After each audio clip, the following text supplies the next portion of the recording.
क्या मैनपुरी में चलेगा भाभी का जादू? सपा की बहू रानी मैनपुरी के मैदान में। लोकसभा के रंग में क्या बीजेपी के सपनों को भंग करेंगी डिंपल? सबका साथ, क्या डिंपल करेगी मैनपुरी का विकास?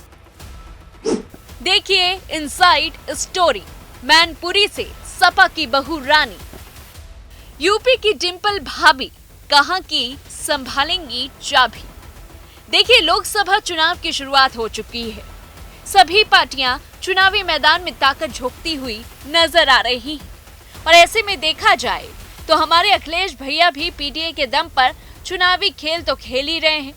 लेकिन आप सबकी डिंपल भाभी की रणनीति क्या है? आखिर इस बार किस सीट से चुनाव लड़ने वाली हैं और किसको टक्कर देती हुई नजर आएंगी? बताते चलें कि पूर्व सीएम अखिलेश यादव की पत्नी डिंपल यादव एक बार फिर चुनावी मैदान में है। सपा ने इस बार डिंपल यादव को मैनपुरी की सीट से ही टिकट दिया है।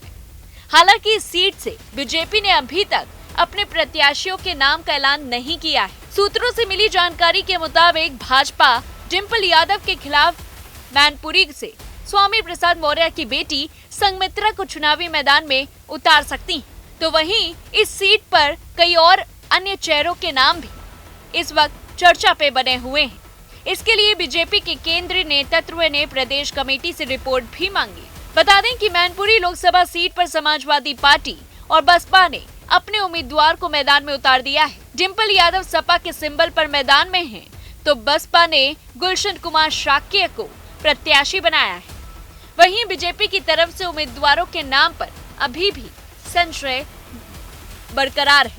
अगर पिछड़े वर्ग से आने वाली संघमित्रा मौर्य को भारतीय जनता पार्टी मैदान में उतारती है तो मैनपुरी में बड़ा चेहरा साबित हो सकती है, जिसके जरिए भाजपा मैनपुरी में चुनावी वैतरणी पार करने का प्रयास करेगी।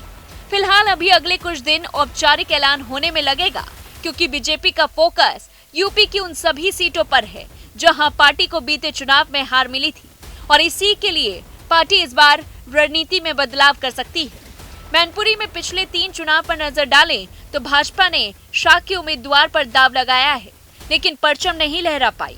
इसीलिए पार्टी यहां से क्षत्रिय या ओबीसी कैंडिडेट उतार सकती है, जिसमें देखने वाली बात होगी कि अगर बीजेपी मैनपुरी से संघमित्रा मौर्य को चुनाव मैदान में उतारती है तो क्या भाजपा की नैया पार हो पाएगी? मैनपुरी में वोटर्स के गणित को अगर देखा जाए तो यहाँ यादव वोटर्स की संख्या सबसे ज्यादा है, जिनको सपा का कोर वोटर माना जाता है। वहीं दूसरे नंबर पर शाक्य मतदाता हैं। बसपा ने शाक्य वर्ग से आने वाले गुलशन कुमार शाक्य पर ही दाव खेला और ऐसे में देखना होगा कि बीजेपी किस प्रत्याशी पर दाव लगाती है। बता दें कि 2012 में विधानसभा चुनाव में जीत के बाद जब अखिलेश यूपी के सीएम बने थे तो डिंपल ने कन्नौज से उपचुनाव लड़कर जीत हासिल की थी। तो वहीं 2014 में उन्हें इस सीट पर फिर से जीत मिली थी। हालांकि इस चुनाव में उन्हें बीजेपी प्रत्याशी ने कड़ी टक्कर दी थी।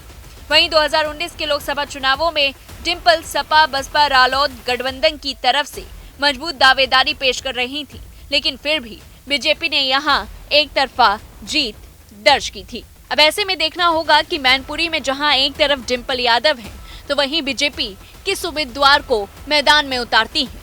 इस पूरी रिपोर्ट को लेकर के आपकी क्या कुछ राय है, हमें कमेंट बॉक्स में जरूर बताएं। और ऐसी तमाम बड़ी खबरों से जुड़े रहने के लिए देखते रहिए News1 इंडिया।